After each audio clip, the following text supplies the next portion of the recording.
La Revolución Francesa fue el cambio político-social más importante que se produjo en Europa a finales del siglo XVIII. Fue un periodo violento en el que se derrocó el antiguo régimen, para acabar instaurándose un nuevo régimen donde la burguesía, apoyada en ocasiones por las masas populares, se convirtió en la fuerza política dominante. Veamos los detonantes que iniciaron esta revolución. Siglo XVIII. Nos hallamos en Francia. La corriente de pensamiento vigente es el pensamiento ilustrado. Las ideas de gente como Voltaire, Rousseau, Montesquieu han hecho mella en la sociedad. Sostenían que el conocimiento humano podía combatir la ignorancia, la superstición y la tiranía para construir un mundo mejor. Este tipo de pensamiento se expandió a través de reuniones realizadas en casas de gente adinerada, en las que participaban intelectuales y se hablaba de filosofía, política y literatura. Se leía la enciclopedia, una iniciativa de Diderot y d'Alembert que contó en sus sucesivas publicaciones con numerosos colaboradores que escribieron miles de artículos para dejar plasmado el pensamiento ilustrado. La enciclopedia contribuyó al descrédito del sistema. Una sociedad culta que piensa por sí misma era la mejor manera de asegurar el fin del antiguo régimen.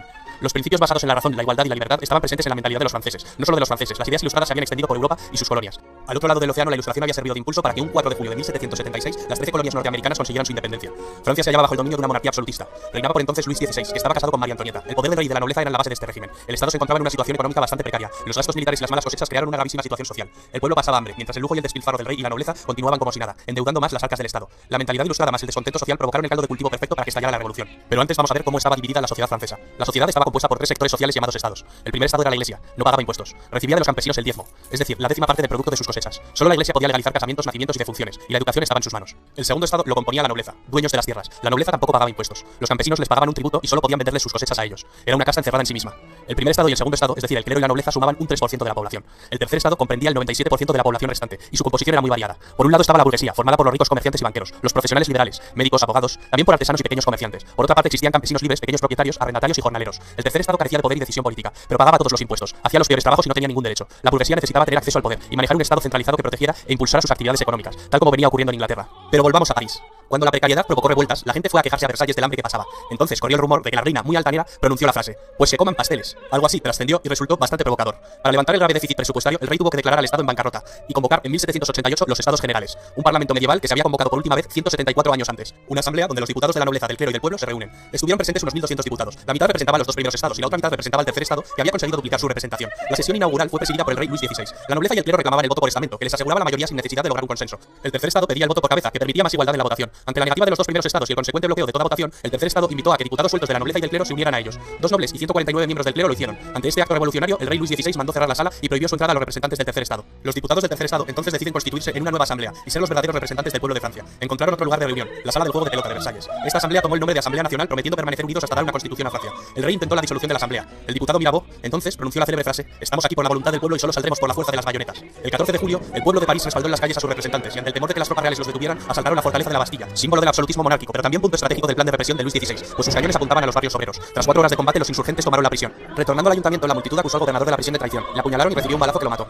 Su cabeza fue cortada y exhibida en la ciudad clavada en una pica, naciendo desde entonces la costumbre de pasear en una pica las cabezas de los decapitados, algo que se volvió muy común durante la revolución. La toma de la Bastilla dio a los radicales y al pueblo de París mucha confianza en sí mismos, lo que tuvo su expresión en la prensa. Jean-Paul Marat, un médico que fundó un periódico de enorme éxito, se convirtió en la voz de la revolución y en una especie de líder del proletariado con su continua hostigación a los ricos. El rey acabó cediendo e invitó a la nobleza y al clero a que se unieran a la nueva Asamblea Nacional. La asamblea adoptó el nombre de Asamblea Constituyente. Entre las labores que llevaría a cabo la Asamblea Constituyente destacan la aprobación de la Declaración de los Derechos del Hombre y del Ciudadano, la supresión del feudalismo, la apropiación de los bienes de la Iglesia, la constitución civil del clero, la libertad de prensa y por supuesto la redacción de una constitución. En esta asamblea se sentaban a la derecha los que defendían una monarquía parlamentaria. A la izquierda, partidarios de una república, se sentaban los que representaban los intereses de las clases medias y populares. Así nace la definición ideológica del concepto entre ser de derechas o de izquierdas. A finales del mes de septiembre de 1789, en París circulaba el rumor de que el rey estaba formando sus tropas, y los periodistas, con Marat a la cabeza, azuzaron a la gente con el fin de que reaccionase.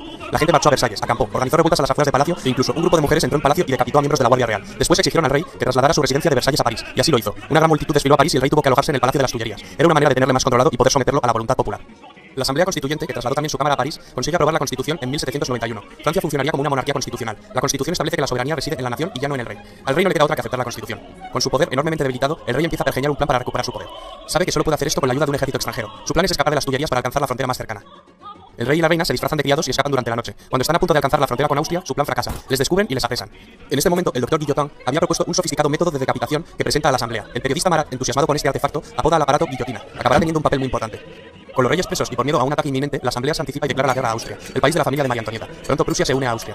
El 10 de agosto de 1792, las masas asaltaron el Palacio de las Tullerías y la Asamblea Legislativa suspendió las funciones constitucionales al rey. La Asamblea acabó convocando elecciones con el objetivo de configurar por sufragio universal un nuevo parlamento que recibiría el nombre de Convención Nacional. Aumentaba la tensión política y social en Francia y además se encontraba en guerra e iba cediendo territorios ante sus enemigos. El nuevo parlamento elegido, compuesto fundamentalmente por los jacobinos con Robespierre a la cabeza y los girondinos de corte más moderado, deciden abolir la monarquía y proclamar la república. Abren un juicio al rey por traición que finalmente es condenado a muerte. Muere ejecutado en la guillotina. La reina María Antonieta acabaría corriendo la misma suerte y sería ejecutada más adelante.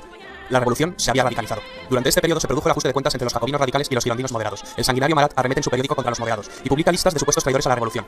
Esto acabaría con Marat asesinado mientras se daba un baño en su casa. La consecuencia: Marat se convirtió en un mártir, en una leyenda de los radicales. La Convención Nacional redactó una nueva constitución. Creó también un nuevo calendario, según el cual el año 1792 se convertiría en el año 1 de su nueva era. Cambiaron los nombres de los meses, floreal, brumario, germinal. Se quitó la semana con el fin de suprimir las connotaciones religiosas de domingo, y cada mes se dividiría en 3 periodos de 10 días. Los grandes oradores Robespierre y Danton son las figuras revolucionarias que cobraron más protagonismo en este momento. El poder legislativo de la nueva república estuvo a cargo de la Convención, mientras que el poder ejecutivo recayó sobre un órgano de nueva creación, el Comité de Salvación Pública, con el fin de salvaguardar la república. Este órgano cayó bajo el mando del jacobino Robespierre. Los jacobinos desataron lo que se denominó el reinado del terror, entre 1793 y 1794, una especie de dictadura jacobina. El experimento republicano francés acabó evolucionando en un régimen terrorista. Entre 10.000 y 40.000 personas fueron guillotinadas ante acusaciones de actividades contrarrevolucionarias. Los inclementes responsables del terror sirvieron mal a los ideales que decían defender. Sacerdotes y miembros de la nobleza fueron guillotinados. Mientras tanto, en la guerra en la frontera, un joven general está comenzando a ganar algunas batallas para la República Francesa. Se llama Napoleón Bonaparte, pero en el interior una rebelión que llegó a convertirse en una verdadera guerra civil enfrentó a los partidarios de la Revolución Francesa y a los contrarrevolucionarios. Se denominó la Guerra de la Vendée. La locura colectiva hizo que los propios líderes revolucionarios corrieran la misma suerte al ser acusados y condenados por celos de sus rivales o por aspirar a una dictadura personal. Robespierre propone más terror como un camino hacia la virtud. Danton, sin embargo, cree que es el momento de acabar con el terror. Consecuencia, guillotinan a Danton. Aumenta el número de ejecuciones, lo que se conoce como el Gran Terror. La locura de Robespierre solo podía acabar de una manera, con su cabeza cortada en la guillotina. Con la caída de Robespierre acabó el terror, pero no la revolución. Finalmente, en un intento de moderación, en 1795 se promulgó la nueva Constitución del año 3, que había elaborado y aprobado la Convención durante los meses anteriores. Se trataba de una Constitución muy diferente a la de 1793, y en esencia volvía a los principios de la Constitución monárquica de 1791. Las dos novedades principales que presentaba era que el poder legislativo estaba compuesto por 2 cámaras, siguiendo el modelo británico, y que el ejecutivo estaba integrado por 5 personas, que formarían el directorio, el nombre con el que acabaría conociéndose al nuevo régimen republicano. El directorio es una fase entre 1795 y 1799 de carácter más moderado. Este periodo está caracterizado por la disensión entre los directores y una grave crisis económica. Napoleón Bonaparte, retornado de su campaña en Egipto, encontró la motivación para dar en 1799 un golpe de estado, el del 18 de Brumario. Se hizo proclamar primer cónsul de la República. Comienza la fase política del consulado. En esta etapa consiguió restablecer el orden interno con gran apoyo del pueblo francés. La economía volvería a crecer. En 1804 vuelve a dar otro golpe de timón mediante un plebiscito y Napoleón se proclama emperador. Para muchos historiadores aquí acabó la revolución, pero el grito de la revolución aún pervive hoy en día en todas partes. Libertad, igualdad y fraternidad. Estas palabras cambiaron la historia de Occidente para siempre.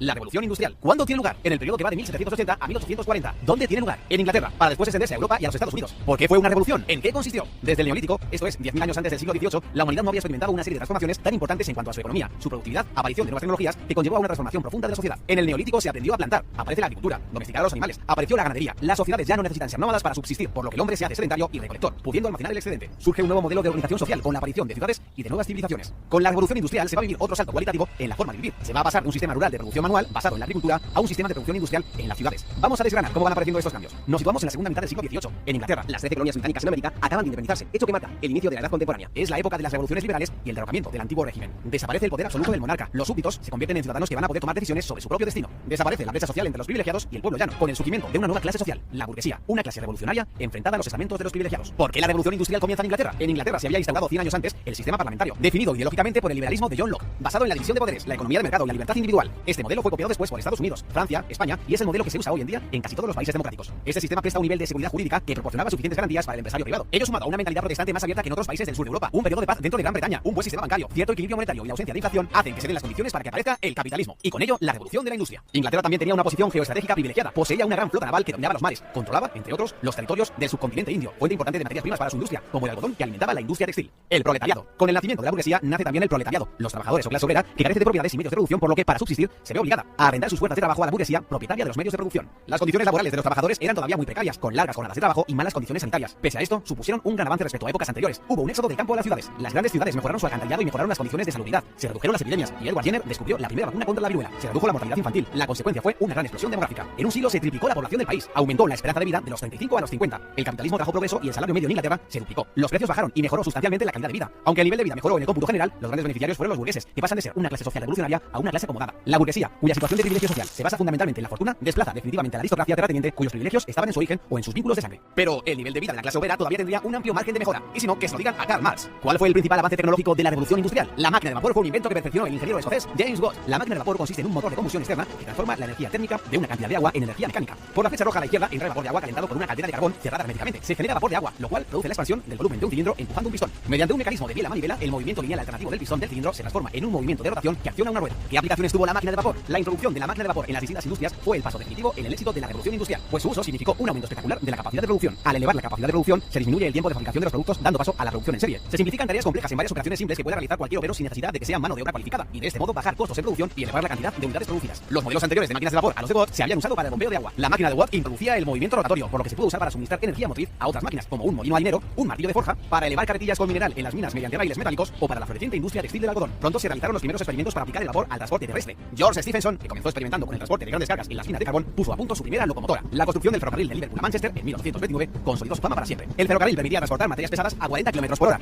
una velocidad antes impensable, acortando extraordinariamente el tiempo de los desplazamientos y permitiendo vertebrar el comercio interior, escasamente desarrollado hasta entonces. El volumen de los intercambios se multiplicó. También se aplicó el vapor en otro ámbito de la industria del transporte, la navegación fluvial y marítima, con la invención de los barcos de vapor. Otro avance digno de mención fue el alumbrado público de gas. Las ciudades se convirtieron en lugares más seguros para viajar. Al instalar lámparas de gas en las calles, se redujeron las tasas de delincuencia. Al final de la revolución industrial, las ciudades se habían transformado. La población de Inglaterra se había triplicado. Las ciudades de Birmingham y Manchester prosperaban como ciudades textiles. Ruedas mecánicas tejían su tela y sus chimeneas echaban humo sin parar. Aparecieron ferrocarriles modificando y vertebrando el trazado de las ciudades. Y en los muelles, barcos de vapor. La vida cobró nueva animación. De una nación que labraba el campo, Inglaterra de pronto se había convertido en la primera nación industrial del mundo. Pero todo esto solo es el principio, pues a partir de 1850 entramos en la segunda fase de la revolución, conocida como la segunda revolución industrial.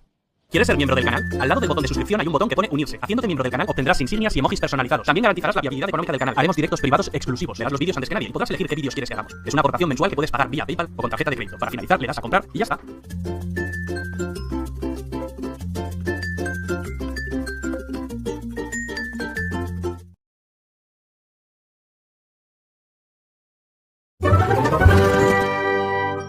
La gran revolución cultural proletaria fue un movimiento de agitación civil que tuvo lugar en la China de Mao y que, orquestado desde el poder, planteaba convertir a cada ciudadano en un agente que denunciara y juzgara cualquier acercamiento hacia el capitalismo, incluso entre los altos cargos del Partido Comunista. Tener unas gafas de sol o un sofá llegaron a ser motivo de castigos públicos o represiones aún peores. ¿Pero qué fue lo que justificó esta política tan agresiva? En 1912, China dejó de ser un imperio y adoptó la forma de república.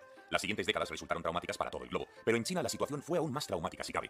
La fragmentación política generó una guerra civil que duraría 23 años entre nacionalistas y comunistas, inspirados en la experiencia soviética. Al mismo tiempo, China también tuvo que hacer frente a los conflictos nacionales e internacionales, como la Segunda Guerra Sino-Japonesa, 1937-1945, y la Segunda Guerra Mundial.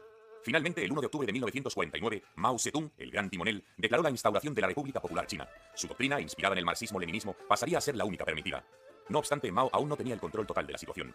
Por un lado, se involucró en la guerra en Corea que dio fruto a los dos estados actuales. Tampoco tenía bajo su poder la totalidad del territorio, con los nacionalistas en Taiwán y los conflictos del Tíbet. A esto se sumaban tensiones constantes con la URSS, que a punto estuvieron de derivar en una guerra, azuzadas por las diferentes interpretaciones que hacían sus líderes sobre el comunismo.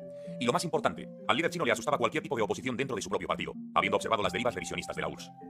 Así pues, Mao planteó una serie de campañas que reforzaran su poder y sirviesen de propaganda. Ejemplo de ello fue la llamada campaña de las 100 flores, 1956-1957. Con ella se promovió la libre expresión de las críticas contra el régimen, pero esta fue seguida por la campaña antiderechistas, 1957-1959, donde entre 500.000 y 2 millones de ingenieros, jueces e intelectuales críticos fueron purgados o ejecutados. El gran salto adelante, 1958-1962, fue sin lugar a dudas la más ambiciosa de estas campañas. Fue diseñado para que la industria y la agricultura de China superaran al resto de países del mundo, siendo el ejemplo a seguir para el resto de estados comunistas, relegando a la Unión Soviética. Supuso un experimento social sin precedentes. Millones de personas fueron forzosamente relocalizadas, organizando todo aspecto de su vida para mejorar la productividad. Los individuos se transformaron en meras partes de un único mecanismo, el Estado. Sin embargo, los problemas no tardaron en aparecer. Fueron años de malas cosechas y se comenzaron a falsear los datos. Para tratar de remediarlo, se sucedieron multitud de decisiones arbitrarias y sin base científica, como demoler las casas para hacer abono, separar a los individuos de cada familia, fundir las herramientas para lograr los cupos de acero. El más conocido de los despropósitos fue la orden del exterminio de gorriones, a los que se les culpaba de comerse el grano. 1.000 millones de gorriones muertos dieron lugar a sucesivas plagas de insectos que sí devoraron los cultivos. La consecuencia directa fue la gran hambruna china. Entre 15 y 55 millones de personas fallecieron, siendo esta una de las mayores catástrofes de la historia generadas por el hombre. Mao, a pesar de sus poderes extraordinarios, fue relevado por el Politburó, nombrando a Liu Shaoqi como presidente de la República. También se paralizaron reformas como la colectivización de la tierra. No obstante, Mao conservó su puesto como jefe del partido y el control del departamento de propaganda. A través del movimiento de educación socialista, 1963, Mao trató de reeducar a intelectuales y élites del partido. El resultado, al menos 77.000 muertos y más de 5 millones de purgados. Sin embargo, las continuas purgas no daban el fruto deseado, ya que siempre aparecían elementos disruptores. El mismo Mao replantearía su estrategia, diciendo que las propiedades y riquezas pueden ser confiscadas, pero no las ideas, declarando la batalla cultural. Según Mao, la cultura revolucionaria es una poderosa arma revolucionaria para las grandes masas del pueblo. Antes de que se produzca la revolución, prepara ideológicamente el terreno. También reforzó el culto a su figura. Lin Biao, ministro de Defensa, reunió en un libro citas de los discursos de Mao, aforismos que editó en formato de bolsillo, el conocido como Libro Rojo de Mao. Se entregó uno a cada ciudadano para su consulta frecuente, convirtiéndose en el segundo libro más impreso de la historia. Mediante otra campaña mediática, el líder, que ya contaba con más de 70 años, cruzó el río Amarillo a nado, como hiciera 10 años antes. En un gran movimiento propagandístico, se destacó que había recorrido los 15 kilómetros en poco más de una hora. En este contexto, se dio comienzo a la gran revolución cultural proletaria, 1966-1976. Sus objetivos eran purgar a altos cargos del partido por revisionistas y controlar los medios de comunicación y la cultura. Para alcanzar los objetivos, Mao debía reclutar un ejército que solo respondiese ante él y, por tanto, externo a su propio partido. Los elegidos fueron los estudiantes, que poco tenían que perder, eran ajenos ya a las tradiciones y se habían formado según los preceptos del maoísmo. Estos se autodenominaron guardias rojos.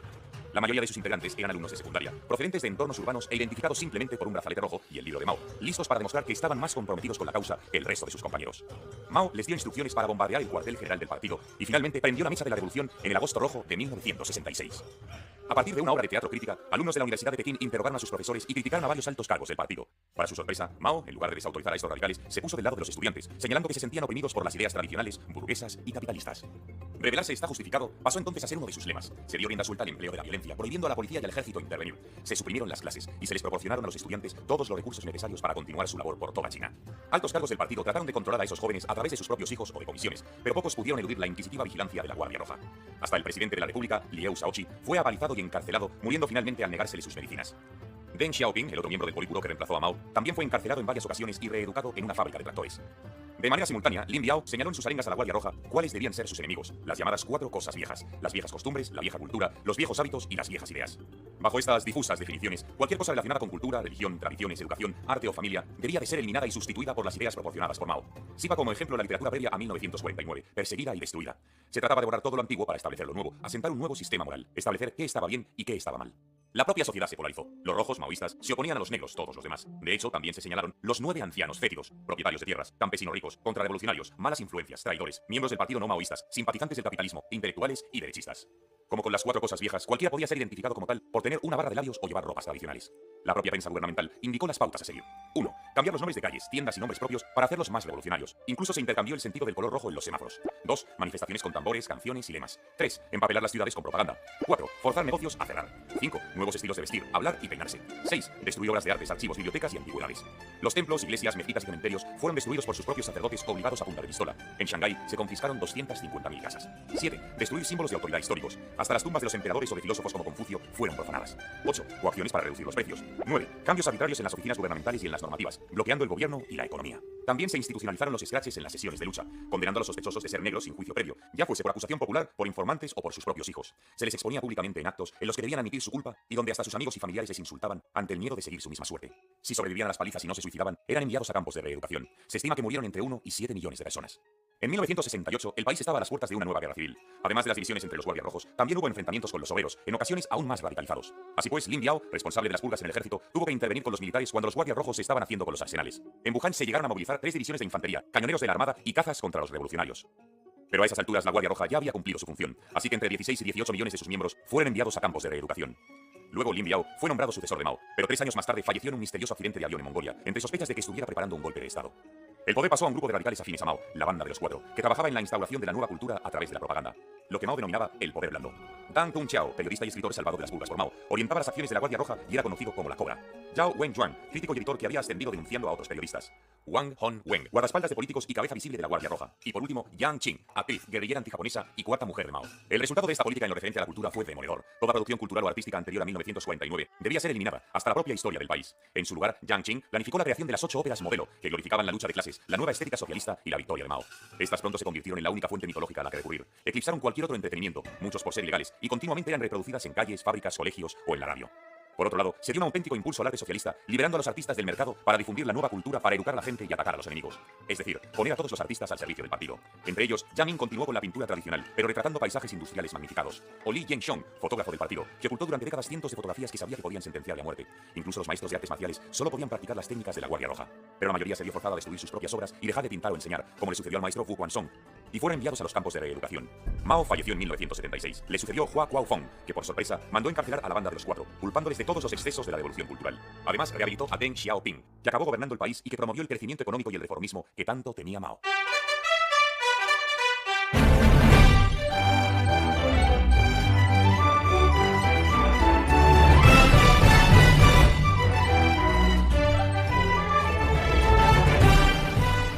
Tenemos buenas noticias para todos los amantes de Academia Play. Hemos desarrollado una app que ya puedes descargarte en tu móvil o en tu tablet. Dentro de la aplicación tienes toda la historia de España desde la prehistoria hasta nuestros días. La aplicación cuenta con 47 unidades didácticas, cada una de ellas con un vídeo, un podcast y un texto. Es decir, 47 vídeos, 47 podcasts y 47 textos.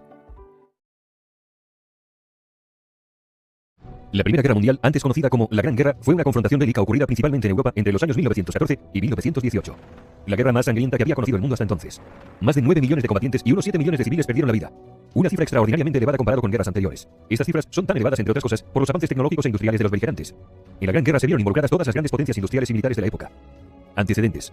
De la noche a la mañana, Alemania, que había llegado tarde al reparto colonial, se incorpora al club de las grandes naciones. Su gran ejército había infligido una humillante derrota a la Francia de Napoleón III y el rey de Prusia, Guillermo I, se había proclamado emperador, Kaiser de todos los alemanes. Tras esa guerra franco-prusiana, Francia perdió las regiones de Alsacia y Lorena. Por eso, Francia y el Imperio Británico aparcaron sus diferencias en cuanto el gigante alemán empezó a hacerle sombra formando la Entente Cordial, entendimiento cordial en 1904, que tras la anexión del Imperio ruso pasó a llamarse la Triple Entente.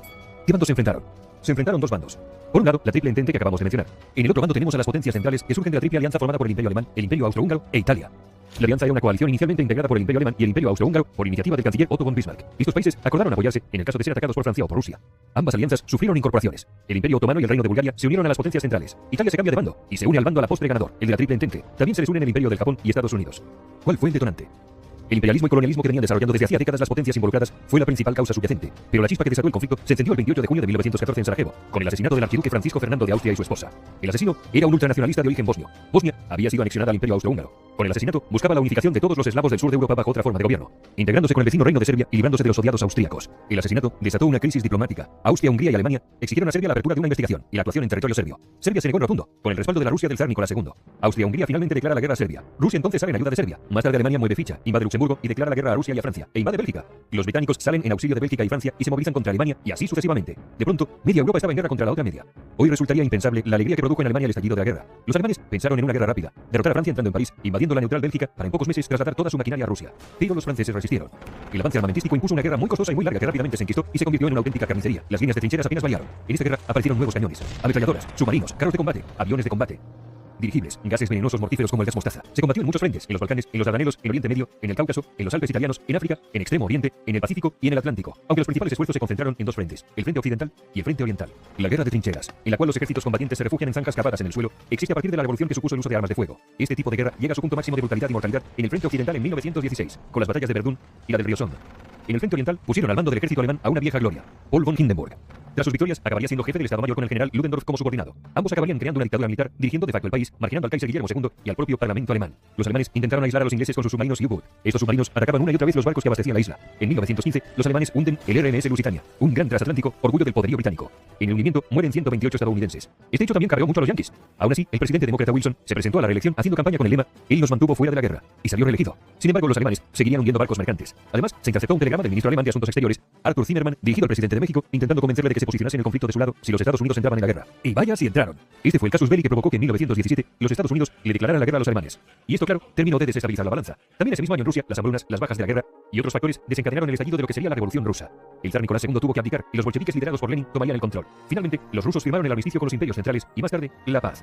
Los alemanes aprovecharon este pequeño éxito para enviar casi todo su ejército oriental al frente occidental e intentar obtener una victoria rápida antes de la llegada masiva de los estadounidenses. Era su base definitiva, pero mal alimentadas y cansadas, las tropas alemanas no pudieron resistir la contraofensiva de Foch y fallan frente al objetivo final, París, quedando a 120 kilómetros de la capital gala. El general Foch comanda a sus tropas francesas y estadounidenses hacia la victoria en la segunda batalla del Marne. Los tanques británicos causan graves bajas. Por otro lado, la superioridad aérea de los británicos y sus aliados acaba imponiéndose a la de los alemanes.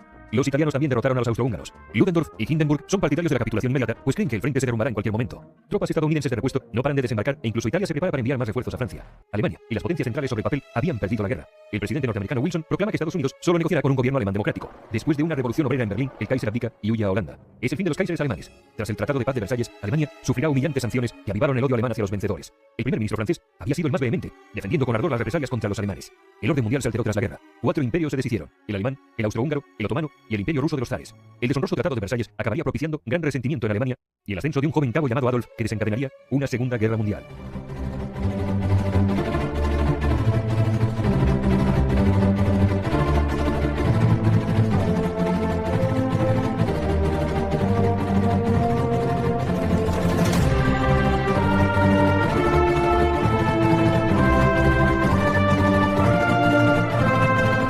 La Guerra Civil Española estalla cuando el ejército de África se subleva contra el gobierno del Frente Popular el 17 de julio de 1936, poniéndose a las órdenes del general Franco. El día 18, varias guarniciones de la península se suman a la sublevación. El general Franco, que se hallaba en Las Palmas en aquellos momentos, fue despertado a las 4 de la madrugada. Le comunicaron que se habían sublevado con éxito las guarniciones de Ceuta, Melilla y Tetuán.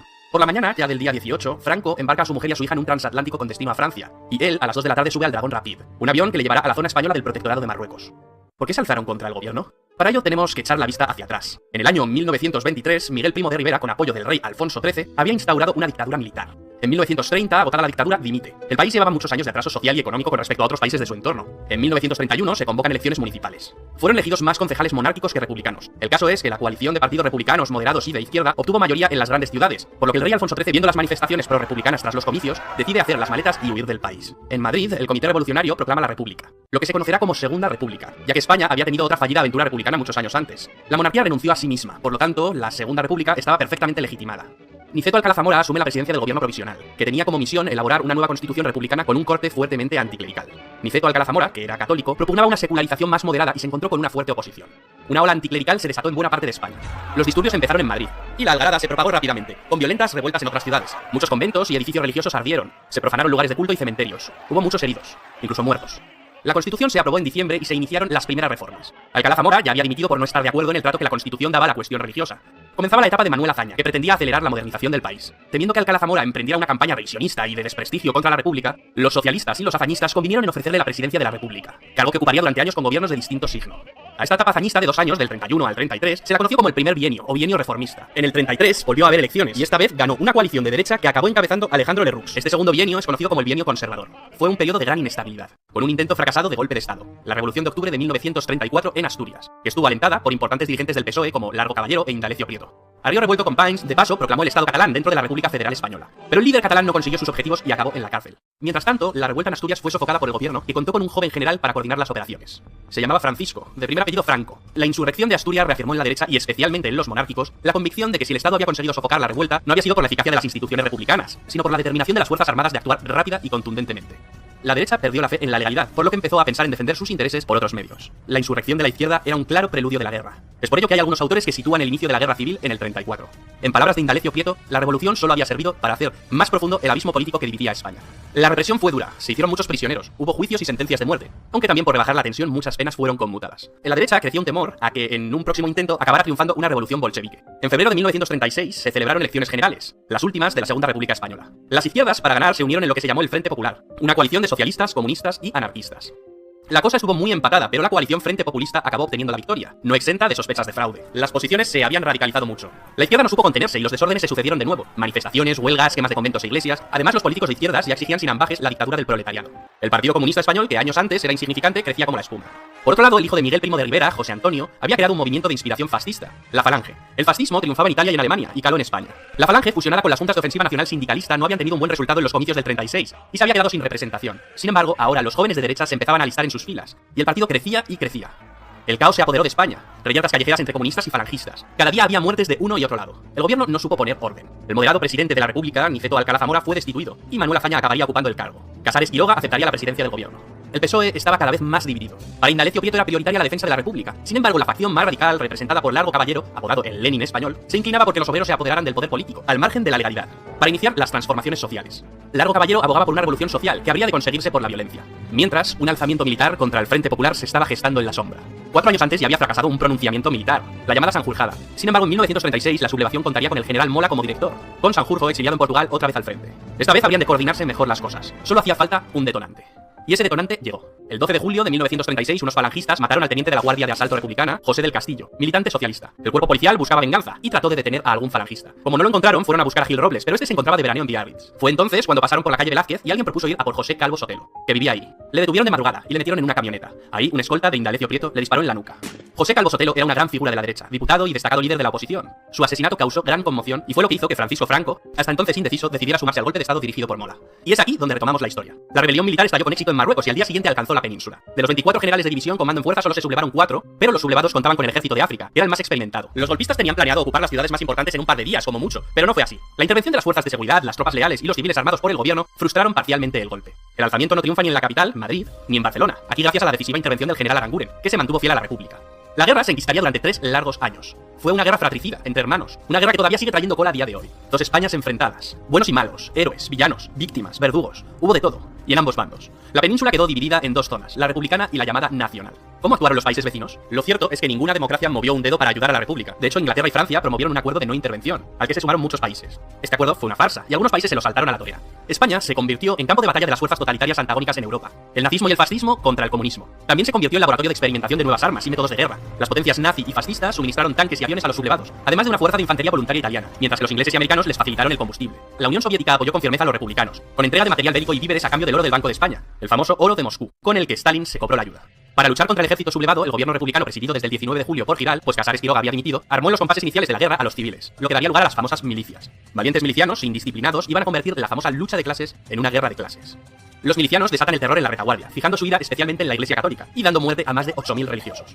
La guerra cobró para los nacionales un cáliz de cruzada contra los enemigos de la religión, término utilizado por los obispos españoles, lo que supuso el espaldarazo de la Iglesia al bando de Franco. Pero las tropelías también se dieron en la retaguardia nacional. Las órdenes del general Mola eran claras: usar tanta violencia como sea menester. De pronto los que antes habían sido adversarios políticos se convierten en enemigos de la noche a la mañana. Es curioso porque en esta guerra el número de muertes en la retaguardia es semejante a las producidas en el frente. Muchas de estas muertes no eran más que venganzas personales. Tras la decisiva operación de cruce del estrecho por las tropas del ejército de África, y habiendo ya controlado gran parte de Andalucía y Extremadura, los generales del bando nacional vieron la necesidad de tener un mando único. A finales de septiembre del 36, una reunión de altos mandos de la facción sublevada decide nombrar a Franco como generalísimo de todos los ejércitos y jefe del nuevo estado erigido en la zona sublevada. Franco se resistió hasta el último momento a ser el elegido, mientras en Madrid el gobierno de Giral se había derrumbado y el socialista radical Largo Caballero fue designado presidente del gobierno republicano. La escasa afluencia de voluntarios para empuñar las armas, unos 100.000 en cada zona, obliga a ambos bandos a abrir las cajas de recluta. En agosto los nacionales y en septiembre los republicanos. A partir de entonces se enfrentarán dos ejércitos engrosados por soldados de quintas, muchos de ellos totalmente ajenos a la lucha ideológica, que se dirime a tiros. Los combatientes luchan en el bando que ha triunfado en su pueblo, ciudad o provincia. La lealtad geográfica será la realmente mayoritaria. El gran objetivo de los sublevados es tomar la capital. La gran ofensiva de Madrid es planificada como un movimiento convergente de las tropas de Mola por el norte y las de Franco por el sur. Si cae Madrid, los nacionales tienen ganada la guerra. Pero los defensores de la República no se lo ponen fácil. Se inicia la batalla de Madrid.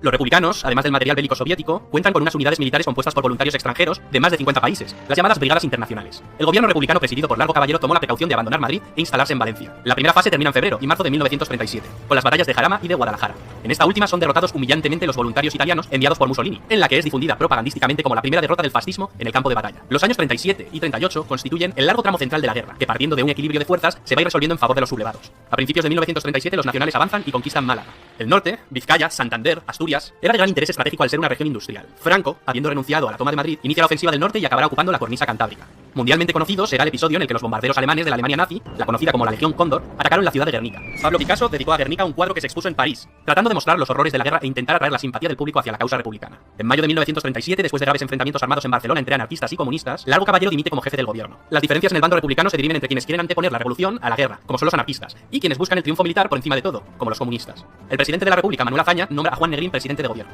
Negrín reforzó sus poderes e impulsó una nueva y gran ofensiva. Para aligerar la presión sobre el norte, en verano de 1937 abre los frentes de Brunete y Belchite. A finales del 37 el gobierno republicano se traslada de Valencia a Barcelona e inicia la campaña de Teruel a fin de evitar el ataque definitivo de los franquistas sobre Madrid. Fracasa. Tras la pérdida de Teruel por las tropas republicanas en febrero de 1938, los ejércitos de Franco lanzaron una ofensiva en Aragón que arrasó las defensas republicanas. Los nacionales penetran en Cataluña y toman Lérida, donde encuentran una fuerte resistencia republicana. En abril llegaron a las playas de Vinaroz, separando el territorio republicano que quedaba dividido en dos áreas principales, la de Cataluña y la de Madrid. La tercera fase de la guerra culmina con la descomposición política de la República, por sus propias divisiones internas. Los republicanos, tras un gran éxito inicial, son vencidos en la batalla del Ebro, una de las más sangrientas de toda la guerra, una batalla que preparaba el camino para la caída de Cataluña. El gobierno de Negrín intentó resistir todo lo posible, a fin de vincular la guerra española a una más que probable guerra mundial. Con la presión que ejercía la aviación nacional y caída Tarragona, la resistencia republicana se hunde. El general Yagüe entra en Barcelona, entonces sede del gobierno, en enero de 1939 y sin apenas resistencia. Miles de republicanos, militares y civiles se exilian en Francia, entre ellos el poeta Antonio Machado, que viejo y enfermo fallecerá en Collioure el 22 de febrero. El 27 de febrero, el gobierno de Franco es reconocido por Francia e Inglaterra, lo que provoca la dimisión de Manuel Azaña como presidente de la República. El 28 de marzo fue ocupada Madrid. El 1 de abril de 1939, Franco firma el último parte de guerra. La terrible guerra civil española había finalizado, dando paso a la larga dictadura de Francisco Franco, que duraría hasta el año 1975.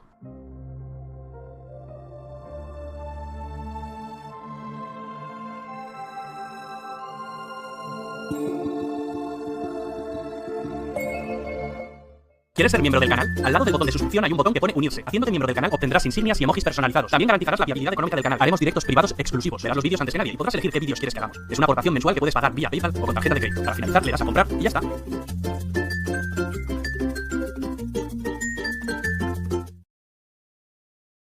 El 1 de septiembre de 1939, Hitler invade Polonia. Esta es la acción bélica que realmente inicia la Segunda Guerra Mundial. La Segunda Guerra Mundial es la contienda más devastadora que la humanidad jamás ha conocido.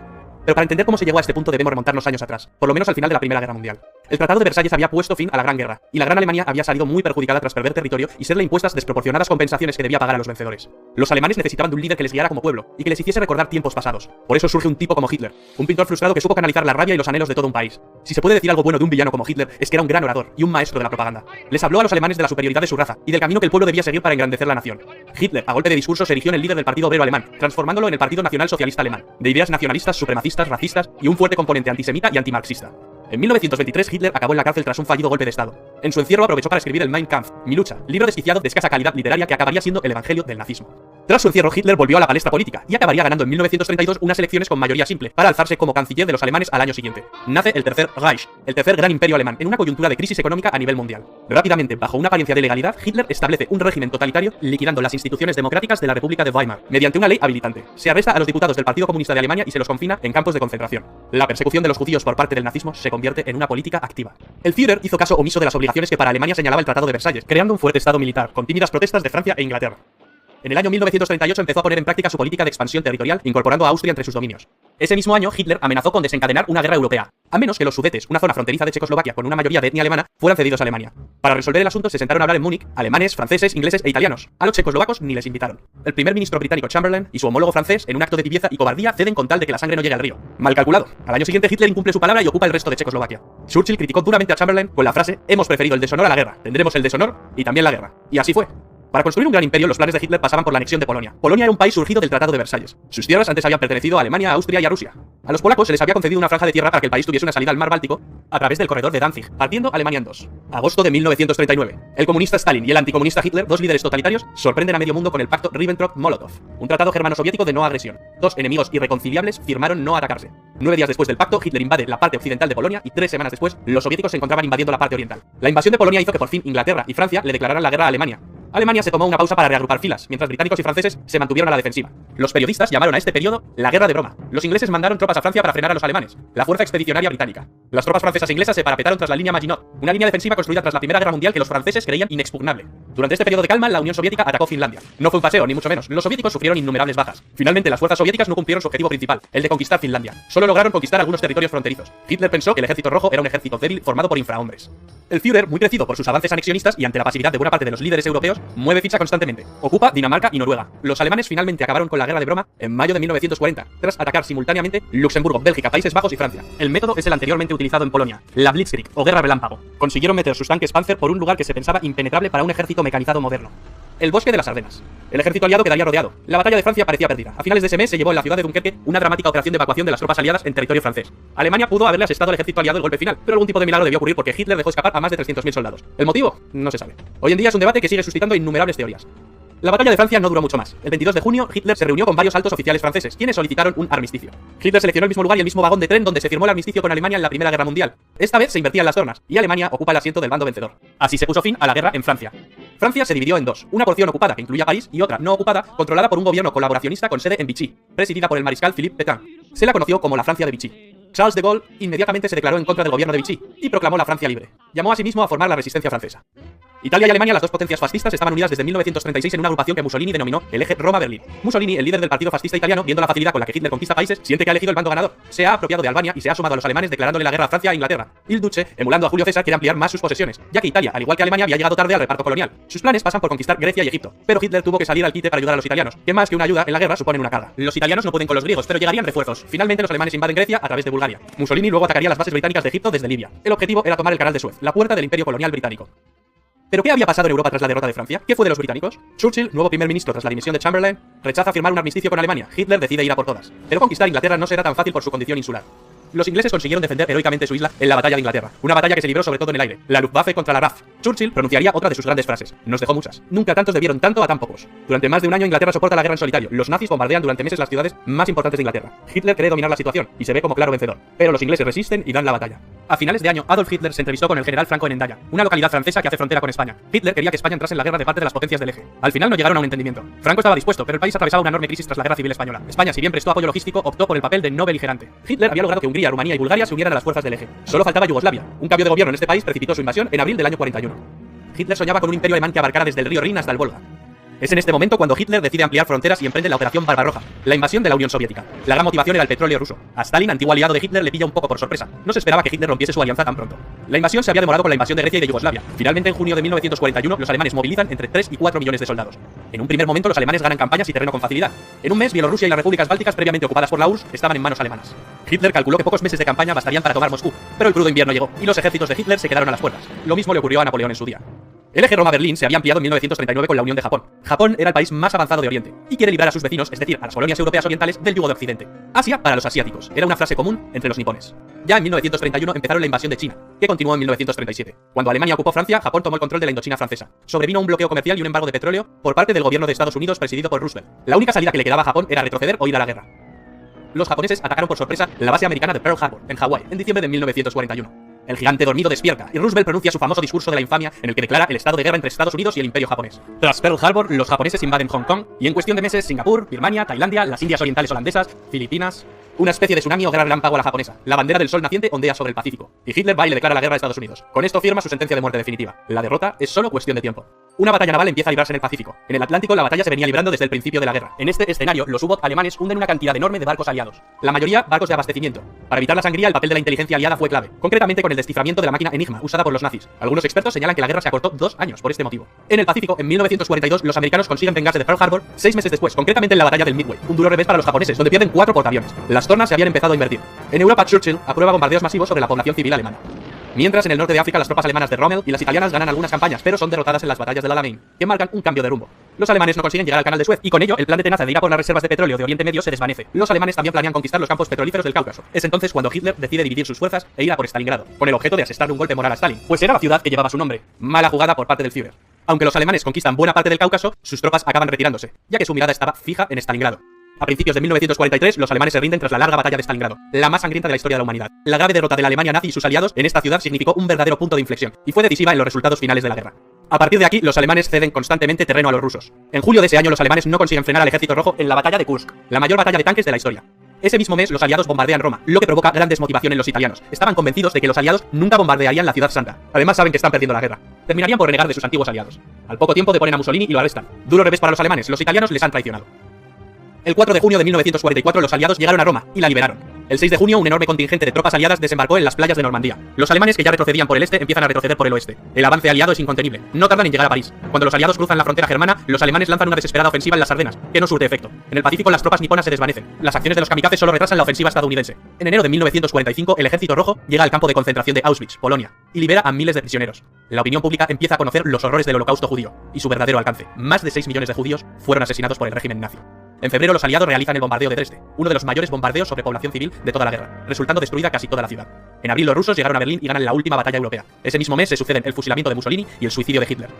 Finalmente la Alemania nazi se rinde incondicionalmente ante los aliados. Termina la Segunda Guerra Mundial en Europa, pero la guerra continúa en algunas zonas de Asia y Japón. Hicieron falta 2 bombas atómicas sobre Hiroshima y Nagasaki en agosto para rendir al incansable ejército del emperador Hirohito.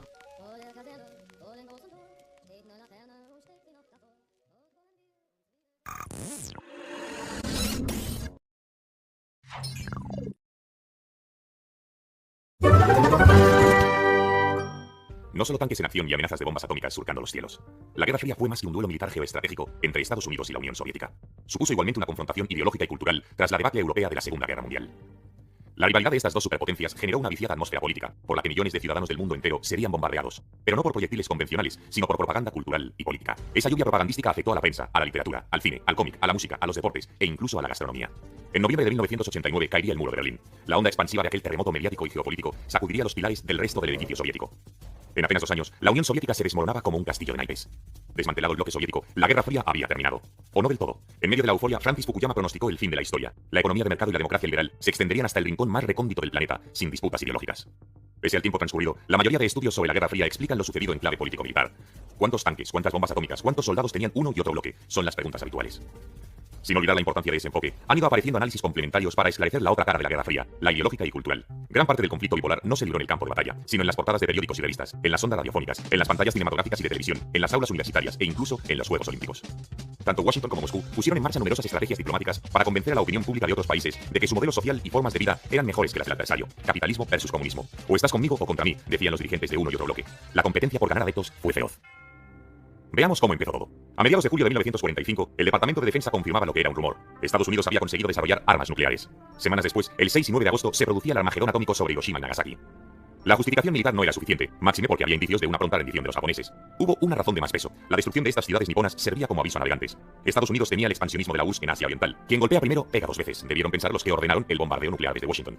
La fricción entre soviéticos y estadounidenses aumentaba. Como si de una partida de ajedrez se tratase, cada bloque movía ficha, buscando alianzas con otros países y la ocupación del máximo espacio posible en el tablero geopolítico mundial. Los estadounidenses habían marcado el primer tanto con la bomba atómica. Con juego de espías incluido, Moscú empató la partida nuclear en agosto de 1949, cuando confirmó que había desarrollado sus propias bombas atómicas. No obstante, el recuerdo de la enorme destrucción ocasionada durante la Segunda Guerra Mundial actuó como colchón disuasorio entre estadounidenses y soviéticos. Una posible tercera guerra mundial, y encima con el uso de armas atómicas, supondría el holocausto de la humanidad. De ahí lo de la Guerra Fría, porque tanto los dirigentes soviéticos como los americanos eran conscientes de que una guerra caliente, con lanzamiento recíproco de bombas atómicas, hubiera supuesto la destrucción mutua asegurada. Puesto que ambas superpotencias tenían un ataque militar frontal, se retaron de manera indirecta. Y ahí entra en juego la faceta ideológica y cultural del conflicto entre estadounidenses y soviéticos. Si en el frente militar se levantó el pie del acelerador, en el cultural ideológico se echó leña al fuego constantemente. El "y tú más" para criticar al enemigo fue el pan nuestro de cada día. Tras el ataque japonés de Pearl Harbor en diciembre de 1941, se crearon decenas de casas americanas desde las que difundían ante la opinión pública internacional la verdad estadounidense. Por cierto, una de las primeras fue la inaugurada en Madrid en noviembre de 1942. Esos centros, que sirvieron como trincheras simbólicas contra la difusión de la propaganda nazi, actuaron después como barreras frente a la expansión del comunismo, incluso antes del final de la Segunda Guerra Mundial. El matrimonio de conveniencia entre soviéticos y estadounidenses se resquebrajaba al ritmo acelerado. Uno de los primeros retos para la diplomacia estadounidense fue la enseñanza del inglés. Difícilmente se podía atraer hacia el modelo americano a los ciudadanos de otros países si estos no entendían el idioma de Lincoln y Shakespeare. Por lo demás, el francés ganaba la partida como lengua extranjera más estudiada en el mundo, tanto en escuelas e institutos como en las aulas universitarias. Así pues, los diplomáticos de Washington se esforzaron para que se diese más cabida en los planes de estudios de otros países a la enseñanza del inglés. Los soviéticos hicieron exactamente lo mismo para promocionar su lengua y los estudios soviéticos en el extranjero. En ocasiones, los estadounidenses desplegaron ese marketing del inglés en cooperación con fundaciones filantrópicas como la Ford y la Rockefeller Foundation. También se buscó la colaboración de los parientes anglos, aunque a veces saltaran chispas con Londres. Los británicos se resistieron inicialmente, no querían perder el glamour de su lengua imperial, pero la avalancha de películas y canciones Made in USA arrasó con las reticencias de los defensores a ultranza del Queen's English británico. La siguiente meta fue la consolidación de los American Studies en los currículos universitarios de otros países, un conjunto de asignaturas de humanidades y ciencias sociales para enseñar las facetas culturales e históricas menos conocidas de Estados Unidos. Con la promoción de los American Studies en el extranjero, Washington quería acabar con los prejuicios que hablaban de un pueblo estadounidense poderoso militar y económicamente, pero sin alta cultura. En suma, demostrar que el refinamiento cultural estadounidense iba más allá de Hollywood, Elvis Presley o Frank Sinatra. Era una cuestión de prestigio, una baza para ganar influencia en círculos políticos e intelectuales extranjeros, al tiempo que se criticaban las ideas y formas de vida del adversario. Los estereotipos que representaban a Estados Unidos, como ese nuevo rico al que le falta glamour, eran fomentados por los soviéticos, quienes se vanagloriaban de tener una cultura de mayor calidad. Se echaron a pelear simbólicamente a los grandes literatos de uno y otro lado del telón de acero. Fyodor Dostoyevsky versus Mark Twain, León Tolstoy versus John Steinbeck, Anton Chekhov versus Ernest Hemingway. Otro ejemplo más de esa ofensiva ideológica cultural fue la cobertura dada por los estadounidenses a Dr. Zhivago, del escritor ruso Boris Pasternak, ya que mostraba el lado feo del rostro soviético, sus arrugas y contradicciones. Incluso se llevó a la gran pantalla.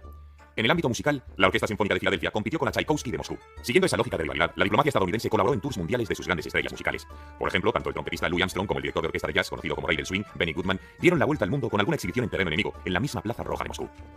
La porfía entre comunistas y capitalistas también permeó las páginas de cómics, tebeos y novelas de serie B. Los cómics estadounidenses se convirtieron en un arma valiosísima para la propagación de mensajes contrarios a Moscú y favorables a Washington. Exageraciones sobre los malvados comunistas hicieron las delicias de niños y adolescentes del mundo entero. Por ejemplo, se distribuyeron millones de copias de las increíbles hazañas del Captain America, Comic Smasher, es decir, el Capitán América destrozador de comunistas. O Fighting American contra los malvados Poison Iván el Venenoso y Hotsky Trotsky, en referencia al líder comunista. Por su parte, las novelas de vaqueros hicieron furor en el mercado, atrayendo primero a millones de lectores y más tarde espectadores en las recreaciones cinematográficas y televisivas. Pero no solo eso. Uno de los momentos de esa guerra fría ideológica y cultural más recordados se vivió en una cocina. Durante una exhibición celebrada en Moscú en julio de 1959, el vicepresidente americano Nixon y el presidente soviético Khrushchev se enzarzaron en un exaltado debate sobre cuál de los dos sistemas, si el capitalista o el comunista, tenía mejores cocinas y por ende ofrecía una vida más cómoda a sus ciudadanas. Ese mismo año el presidente soviético intentó visitar Disneyland, pero los yanquis maniobraron para impedirlo. Anécdotas que muestran la tensión bipolar que se vivía. Los estadounidenses estaban intranquilos. Castro había llegado al poder unos meses antes, a escasas 100 millas de la costa de Florida. Por si fuera poco, apenas 2 años antes, el lanzamiento del primer satélite artificial, el Sputnik 1, demostró que la Unión Soviética estaba liderando la carrera espacial. La preocupación estadounidense crecía. La perra Laika y el astronauta Yuri Gagarin fueron los iconos de esa superioridad espacial soviética hasta que Neil Armstrong pisó la Luna en julio de 1969. La disputa por el espacio entre soviéticos y americanos sirvió de inspiración a centenares de cómics. Después, las proezas de Neil Armstrong y sus colegas Buzz Aldrin y Michael Collins fueron convenientemente publicitadas con tours mundiales por las capitales más importantes. En el deporte, más de lo mismo, rivalidad a tope. El ajedrecista Bobby Fischer contra Boris Spassky, las marcas pulverizadas por Sergei Bubka frente a Carl Lewis, que parecía volar más que correr. Las citas olímpicas se convirtieron asimismo en una auténtica locura por ver quién se llevaba el gato al agua con las medallas. La pugna no estuvo exenta de polémicas y acusaciones de dopaje, también de intentos de boicot. En 1980 los estadounidenses no acudieron a los Juegos Olímpicos organizados en Moscú en protesta por la invasión soviética de Afganistán. Sí, allá donde mandaron después al actor Sylvester Stallone como Rambo 3 cinematográfico para arreglar las cosas. Como era previsible, 4 años después los soviéticos pasaron olímpicamente, nunca mejor dicho, de acudir a los Juegos celebrados en Los Ángeles en 1984. Y así un largo etcétera de desplantes, disputas de ideas y manifestaciones culturales. Los soviéticos lo tuvieron difícil para encontrar versiones propias de Bob Dylan o Marilyn Monroe, pero sí contaron con unos dibujos animados tan entrañables o más que el pato Donald o Mickey Mouse. El pequeño y cariñoso Cheburasca, acompañado por el alegre cocodrilo Gena. En la batalla de las mentes y corazones de la ciudadanía mundial, expresión popularizada por el presidente Eisenhower, se cruzaron líneas inimaginables. La sombra de la Central Intelligence Agency, la CIA, fue alargada, como la mano de la KGB soviética. En esa guerra psicológica se hizo uso planificado de propaganda y otras actividades de comunicación, pero no el combate militar directo. Era preciso difundir ideas e información para influir en las actitudes, emociones y comportamientos de ciudadanos extranjeros, de manera que apoyasen la consecución de los objetivos geopolíticos de uno u otro. Los intercambios educativos tuvieron dificultades para no caer en esa espiral de confrontación ideológica. Incluso el prestigioso programa Fulbright se puso en el punto de mira. Por ejemplo, no fue fortuito que la China nacionalista en guerra contra la comunista de Mao Zedong a finales de los años 40 y apoyada por la Unión Soviética de Stalin se convirtiera en uno de los países donde primero funcionó dicho programa de intercambios Fulbright. Ambas superpotencias optaron en momentos concretos por prácticas subversivas y golpes bajos al rival. Cualquier cosa con tal de minusvalorar los logros del contrario, incluso sacar sus trapos sucios. Los disturbios raciales en suelo estadounidense eran convenientemente aireados por la diplomacia soviética. Era uno de los talones de Aquiles del archienemigo capitalista. Una imagen del skyline de Nueva York con sangre derramada y el mensaje en ruso, la vergüenza de los Estados Unidos, fue distribuida por los canales informativos soviéticos para denunciar el maltrato a los afroamericanos. Bajo ese prisma hay que entender asimismo la creación en 1960 de la Universidad Rusa de la Amistad de los Pueblos, cuyo objetivo explícito era ofrecer oportunidades educativas a jóvenes de Asia, África e Iberoamérica, especialmente a los procedentes de hogares con escasos recursos. En el fondo se pretendía demostrar que el modelo soviético era supuestamente más integrador y respetuoso con las distintas razas. Tampoco fue casual que dicha universidad se llamase inicialmente Patrice Lumumba University, un mes después del asesinato de ese líder congoleño en un golpe de estado que contó con al menos la aquiescencia de la CIA. Los estadounidenses necesitaban agudizar el ingenio. En los 70 y 80 fue el rock, el jazz o el cine estadounidense el que embelesó a millones de espectadores y consumidores. La película Rocky IV es un buen ejemplo de la mencionada guerra fría cultural y biológica y cómo afectó a cómics, films, canciones, etc. El tráiler arranca con el himno comunista de fondo e imágenes intercaladas de Lenin y Marx. A continuación, un boxeador soviético, Iván Drago, con la cara desencajada de maldad, golpea sin piedad a un boxeador negro, Apollo Creed, que es muy amigo de Rocky, el protagonista. Este último acabará enfrentándose al insensible púgil ruso. Aunque a veces los actores, cineastas o cantantes estadounidenses eran los emblemas de la protesta contra Estados Unidos, la guerra de Vietnam dejó un reguero de pelis y canciones pacifistas y antiamericanas, amén de jóvenes contestatarios encarcelados o golpeados por la policía. En esa aparente contradicción residía gran parte del encanto del país americano, porque en el otro lado del telón de acero las protestas solían recibir represalias más duras. En ese sentido, se menciona frecuentemente la aparente paradoja de millones de jóvenes que se manifestaban contra el odiado imperio yanqui por la mañana, pero no faltaban a la sesión de cine estadounidense por la noche con su lata de Coca-Cola o Pepsi en una mano y la hamburguesa de McDonald's en la otra. En 1989, el muro de Berlín no fue destruido por un tanque estadounidense ni un bombardeo aéreo ordenado desde Washington, sino que fue más bien la voluntad de millones de ciudadanos de la Alemania del Este de acabar con el telón de acero para pasar al otro lado, para vivir y consumir como sus compatriotas de la Alemania occidental, en definitiva, para librarse del régimen comunista. Aunque para otros miles de ciudadanos la nostalgia del pasado fuese una pesada carga, como nos recordaría en el 2003 la maravillosa película Goodbye Lenin. Pero la realidad es que los Estados Unidos habían ganado la Guerra Fría. Las colas de moscovitas para entrar en el primer McDonald's abierto en la capital rusa en 1990, poco después de la caída del muro, son muy elocuentes.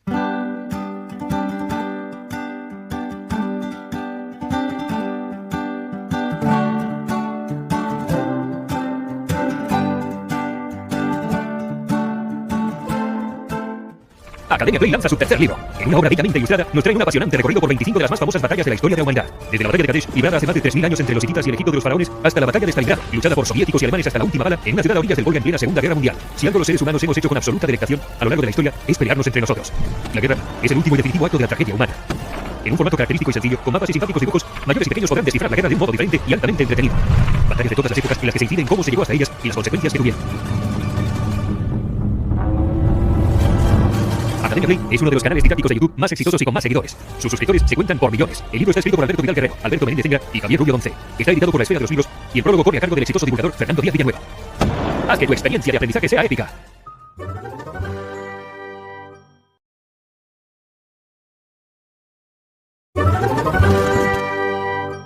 La Guerra del Vietnam fue un conflicto bélico librado durante la Guerra Fría, de 1955 a 1975, entre la República Democrática de Vietnam, Vietnam del Norte, respaldada por China y la Unión Soviética, contra la República de Vietnam, Vietnam del Sur, apoyada por Estados Unidos y otros países aliados. Este conflicto representa la mayor derrota militar de la historia estadounidense, creando un profundo trauma que todavía perdura, el llamado Síndrome de Vietnam. Durante la Segunda Guerra Mundial, la colonia francesa de Indochina, compuesta por los actuales Vietnam, Camboya y Laos, fue ocupada por el Imperio Nipón hasta su derrota final en 1945. La guerra evidenció que los europeos y en particular los franceses no eran invencibles. Esto provocó una ola de movimientos de liberación en las antiguas colonias europeas de Asia y África, incluida Indochina. Por otro lado, el nuevo orden bipolar surgido en la Guerra Fría, donde Estados Unidos y la Unión Soviética, junto con sus respectivos aliados, se disputaban el liderazgo mundial, provocaría el aumento de las intervenciones militares de ambos bandos con el fin de expandir sus esferas de influencia. Francia trató de mantener su estatus colonial en Indochina tras la rendición de Japón. Sin embargo, el dirigente Ho Chi Minh, al mando de un grupo de fuerzas comunistas y nacionalistas llamado Viet Minh, había declarado la República Democrática de Vietnam el 2 de septiembre de 1945. Tras el fracaso de las negociaciones entre Francia y Ho Chi Minh, la Armada francesa bombardeó la ciudad de Haiphong, dando comienzo a la Guerra de Indochina, de 1946 a 1954. Tras una larga guerra, el ejército colonial francés salió derrotado en la batalla de Dien Bien Phu, en mayo de 1954. Posteriormente, tuvo lugar la Conferencia de Ginebra entre abril y julio del mismo año. En dicha conferencia, se acordó la independencia de Laos y Camboya. El tema de Vietnam resultaba más complicado. Finalmente, se decidió la partición de Vietnam en dos estados divididos por el paralelo 17. Vietnam del Norte, de corte comunista con capital en Hanoi, y Vietnam del Sur, de corte capitalista con capital en Saigón. Y además, se acordó en ambos estados un referéndum para 1956 con el fin de aprobar su reunificación o su separación definitiva.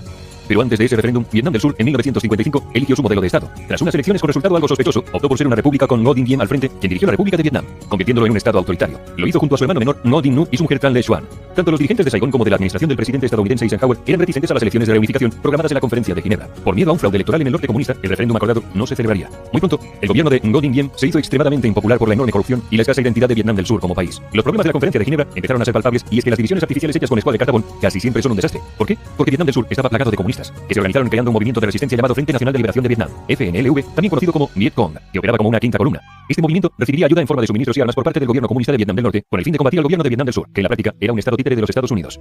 La guerra entre Vietnam del Sur y Vietnam del Norte empezó el 1 de noviembre de 1955, con pequeños enfrentamientos armados, pero no es hasta 1959 cuando antiguos miembros del Viet Minh, junto con monjes budistas, campesinos y otros grupos, comienzan a estructurar el Viet Cong con el firme objetivo de derrocar al gobierno de Ngo Dinh Diem y reunificar todo el país. Su táctica fue la guerra de guerrillas, la cual les había granjeado numerosos éxitos contra el ejército colonial francés. El gobierno de Vietnam del Norte empezó a mandar suministros al Viet Cong por mar y por la ruta Ho Chi Minh, un conjunto de senderos y caminos que partían desde Vietnam del Norte hacia Vietnam del Sur, pasando por los países vecinos Laos y Camboya. En el otro lado, el ejército de Vietnam del Sur se comportaba de manera indisciplinada debido a la ineptitud y corrupción de sus oficiales. En noviembre de 1963, el dirigente Ngo Dinh Diem y su hermano fueron asesinados en un golpe de estado llevado a cabo por el jefe del Estado Mayor del Ejército Survietnamita, Duong Van Minh. Después de este acontecimiento, se fueron sucediendo gobiernos muy inestables en Vietnam del Sur. A partir de 1964, el ejército de Vietnam del Norte empezó a tomar ventaja en el conflicto. Este ejército contaría además con la ayuda de la Unión Soviética y de la República Popular China, que les proporcionaron entrenamiento y armamento moderno. Para el dirigente comunista Ho Chi Minh, la reunificación se llevaría a cabo tarde o temprano. Si no era a través de un referéndum, sería a través de la lucha armada. A los estadounidenses les preocupaba que si Vietnam del Sur caía en manos de los comunistas del norte, el resto de Asia les seguiría en un efecto dominó. Había que buscar la manera de entrar en la guerra de manera frontal. Sucedió en 1964 tras el incidente del Golfo de Tonkin. Un 2 de agosto de 1964, el navío de guerra estadounidense USS Maddox tuvo un encontronazo con 3 patrullas norvietnamitas a 28 millas de Vietnam del Norte, sin ocasionar bajas estadounidenses. 2 días después, la operación de bandera falsa entre barcos de Vietnam del Norte y de Estados Unidos fue el pretexto del presidente Lyndon B. Johnson para entrar en el conflicto de Vietnam. Se simuló un ataque procedente de la marina norvietnamita para favorecer un casus belli que justificaría entrar de pleno en la guerra. El 7 de agosto de 1964, el presidente Johnson consiguió del Congreso de Estados Unidos la resolución del Golfo de Tonkin, que le facultaba para la realización de cualquier intervención militar contra la República Democrática de Vietnam. En marzo de 1965 se llevó a cabo la operación Rolling Thunder, un bombardeo masivo con el objetivo de destruir las comunicaciones y la industria de Vietnam del Norte para evitar el envío de suministros al Vietcong. También tendría lugar el primer desembarco de marines estadounidenses en la base de Da Nang, que se unieron a los asesores ya existentes en Vietnam del Sur. A su vez, el presidente Johnson inició la llamada campaña Más Banderas, una iniciativa para atraer a todos sus aliados en su lucha contra el enemigo. 6 países enviaron soldados, material bélico y suministros, mientras que una treintena de países aliados de Estados Unidos prestaron apoyo logístico. Unos meses más tarde, el ejército yanqui llevó la operación Starlight, logrando arrinconar al Vietcong. A su vez, se enfrentarían por primera vez el ejército de Vietnam del Norte en el valle de Ya Trang. Estos éxitos sirvieron al general William Westmoreland, comandante en jefe de las operaciones militares estadounidenses, para solicitar el mantenimiento de la operación Rolling Thunder y para el uso del helicóptero como arma de guerra, aumentando así las acciones de las fuerzas especiales con el objetivo de atacar al enemigo en su propio territorio. Para finales de 1965, ya existían más de 100.000 efectivos militares disponibles en Vietnam. En el primer año de guerra, Estados Unidos dominó el campo de batalla, gracias a su potencia de fuego y al uso del helicóptero, lo que les hizo pensar erróneamente en una victoria rápida contra Vietnam del Norte. Estados Unidos llevó a cabo la operación Market Time para reforzar la marina de Vietnam del Sur. A su vez, se decidió emplear el agente naranja para destruir la cubierta vegetal que ayudaba a proteger las posiciones desde las cuales atacaba el enemigo. A pesar de estas tácticas, en 1966 el número de victorias se había reducido y las bajas estadounidenses habían aumentado considerablemente. El general Westmoreland solicitó el envío de más soldados y el empleo masivo de la artillería y la aviación mediante el empleo de los bombarderos B-52. Vietnam del Sur consiguió recuperar algo de territorio. Como respuesta, el ejército norvietnamita empezó a utilizar el elemento sorpresa a través de emboscadas guerrilleras contra el ejército estadounidense, evitando los enfrentamientos en campo abierto. También realizó la construcción de túneles con el fin de ocultarse fácilmente. La ruta Ho Chi Minh fue clave para asegurar los suministros al Vietcong, la cual fue ampliada y reforzada a pesar de los múltiples esfuerzos de Estados Unidos por destruirla. Todas estas acciones terminaron por dañar la moral estadounidense. Las palabras de Ho Chi Minh acabarían resultando proféticas. Por cada 10 de los nuestros que matéis, nosotros mataremos a uno de los vuestros, y al final, vosotros os cansaréis antes. El 21 de enero de 1968 se produjo el sitio de la base aérea de Khe Sanh por parte de fuerzas del ejército de Vietnam del Norte y del Vietcong. Dicha base permaneció sitiada durante 77 días, dando lugar a una de las batallas más sangrientas de la guerra. El general William Westmoreland decidió emplear todos los recursos que fueron necesarios para mantener dicha base. No obstante, se abandonaría la base ante la desastrosa situación en la que se hallaba. A finales de enero de 1968, mientras se celebraba el Año Nuevo Vietnamita, tuvo lugar la ofensiva del Tet, uno de los episodios más simbólicos de la guerra. El ejército de Vietnam del Norte y el Vietcong llevaron a cabo esta larga y brutal ofensiva. Fueron atacadas 38 de las 52 capitales provinciales de Vietnam del Sur, y su capital, Saigón, estuvo en estado de sitio. Hasta la misma embajada estadounidense fue asaltada por un grupo de combatientes. A partir de ese momento, la moral estadounidense cayó en picado, ya que el ataque les pilló totalmente desprevenidos. Poco después, el poder aéreo estadounidense permitió recuperar el territorio perdido, aunque para entonces, muchos militares ya eran conscientes de la imposibilidad de ganar la guerra de forma rápida. Por otro lado, en 1969 se hizo pública la brutal masacre del pueblo de My Lai, acontecida en marzo de 1968. Este y otros muchos excesos originarían un fuerte sentimiento de rechazo y la pérdida del apoyo de la opinión pública. Los estadounidenses se preguntaban, ¿qué hacemos en Vietnam? Tras la ofensiva del Tet, el presidente Johnson sabía que la opinión pública estaba en su contra y optó por no presentarse a la reelección. En aquel momento, existían unos 500.000 soldados estadounidenses en Vietnam. Un cambio de estrategia se hacía necesario. El proceso de vietnamización defendido por el analista Henry Kissinger tenía como objetivo fortalecer al ejército de Vietnam del Sur, es decir, que fuesen los propios vietnamitas del sur los que defendiesen su propia tierra y pusiesen los muertos. En enero de 1969, Richard Nixon tomó posesión como presidente de los Estados Unidos. Nixon pretendía una retirada progresiva de las tropas, mantener el apoyo financiero y armamentístico a Vietnam del Sur, negociar una paz honrosa con Vietnam del Norte, además de no extender el bombardeo a otros países. Sin embargo, en marzo de 1969, se llevaron a cabo bombardeos sobre Laos y Camboya mediante la llamada Operación Menú. Estos dos países eran claves para el mantenimiento de la ruta Ho Chi Minh, y en mayo se produjo la batalla de la colina de la hamburguesa, una carnicería donde Estados Unidos consiguió una victoria pírrica. A Nixon no le quedó más remedio que anunciar la primera retirada de tropas de Vietnam del Sur. En 1970, el ejército survietnamita llevó a cabo acciones en Camboya y al año siguiente se puso en marcha la operación Lanson 719 en Laos para intentar cortar la ruta de Ho Chi Minh. Sin embargo, la determinación del ejército comunista norvietnamita al mando del general Vo Nguyen Giap se mantuvo implacable. Entre marzo y octubre de 1972, el ejército norvietnamita lanzó la ofensiva de Pascua, un gran ataque con el fin de desgastar al enemigo survietnamita y recuperar territorio. Como respuesta, Nixon decidió emplear la operación Linebacker, un bombardeo masivo con el objetivo de minar puertos, destruir vías férreas, instalaciones petrolíferas, aeródromos y muelles a lo largo de todo Vietnam del Norte. Seguidamente se llevó otra campaña de bombardeo de esfuerzo máximo, la operación Linebacker 2. Estas campañas no alteraron el curso de la guerra, pero lograrían forzar las negociaciones de paz con Vietnam del Norte. Finalmente, el 27 de enero de 1973, los signatarios de Vietnam del Norte, Vietnam del Sur, Estados Unidos y el Frente Nacional de Liberación de Vietnam, Vietcong, firmaron los acuerdos de paz de París. Estos acuerdos incluían la implantación de un alto al fuego, retirada de las tropas estadounidenses de Vietnam en 60 días, el intercambio de prisioneros, la celebración de elecciones en Vietnam del Sur y el desminado de los puertos del norte. Estados Unidos cumplió su parte y el 29 de marzo de 1973, los últimos soldados estadounidenses abandonaron Vietnam. Pero la guerra no acabó ahí. Tras la retirada de Estados Unidos, Vietnam del Sur se encontró solo en su lucha contra Vietnam del Norte. Hanoi se preparó para asestar el golpe final. El ejército de Vietnam del Norte lanzó su ataque mediante la ofensiva de primavera, que finalizó en abril de 1975. El día 30 de abril de 1975, el ejército norvietnamita tomaba la ciudad de Saigón, poniendo fin al estado de Vietnam del Sur. La larga guerra había terminado. La guerra de Vietnam fue uno de los conflictos más importantes de la Guerra Fría, dado sus casi 20 años de duración y el gran despliegue de fuerzas y armamento empleado por ambos bandos, siendo una de las guerras más sangrientas de la historia. La victoria del ejército de Vietnam del Norte traería consigo la reunificación final del país en 1976. Durante el conflicto de Vietnam, Estados Unidos sufrió 58.000 muertos, más de 300.000 heridos, 2.000 desaparecidos, así como miles de mutilados y adictos a las drogas con serios problemas de adaptación a la vida civil. El ejército de Vietnam del Sur tuvo 250.000 muertos y 1.170.000 heridos. La cobertura mediática en torno a la guerra de Vietnam lo convirtió en el primer conflicto televisado de la historia. El papel de los medios de comunicación fue clave en la creciente sensibilización de la opinión pública hacia la intervención militar estadounidense. El rechazo a una guerra innecesaria e injusta se extendió dentro y fuera de Estados Unidos, favoreciendo la extensión del movimiento hippie con sus ideales de pacifismo y amor libre. Por otro lado, la derrota militar dejó en gran parte de la población la vergüenza del vencido, condenando a la sociedad americana a una etapa traumática marcada por el pesimismo y el cinismo. El triunfal ejército de Vietnam del Norte, junto con las fuerzas del Vietcong, tendrían 1.100.000 muertos y 600.000 heridos en sus filas. A su vez, murieron más de 2 millones de civiles vietnamitas durante el conflicto. Tras la guerra, el medio ambiente vietnamita quedó profundamente dañado por el uso intensivo, por parte del ejército estadounidense, de defoliantes como el agente naranja y de combustibles inflamables como el napalm. Esto provocaría cuantiosos daños en la agricultura, así como innumerables casos de abortos y malformaciones congénitas, problemas respiratorios o cáncer en la población vietnamita. Tras la caída de Saigón, el movimiento comunista Pathet Lao, junto con el apoyo de la Unión Soviética y del ejército norvietnamita, derrocó al gobierno monárquico en Laos, estableciendo la República Democrática Popular Lao en 1975.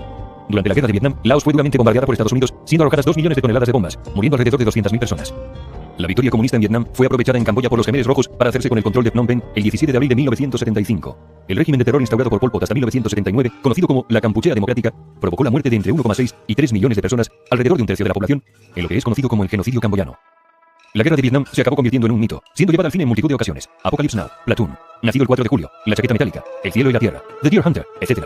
Y dejando una huella imborrable en la memoria de la humanidad, como recuerdo de las atrocidades que puede llegar a perpetrar el ser humano.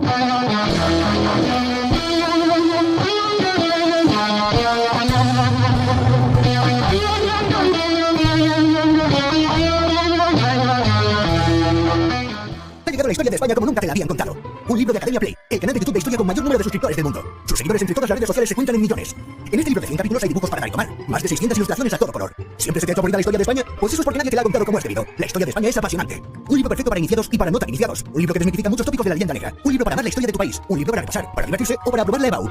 Además, algunos capítulos incluyen códigos QR que te llevan a algunos vídeos del canal de Academia Play que amplían la información. ¿A qué esperas para hacerte con la historia de España como nunca te la habían contado? Haz de tu experiencia de aprendizaje algo épico.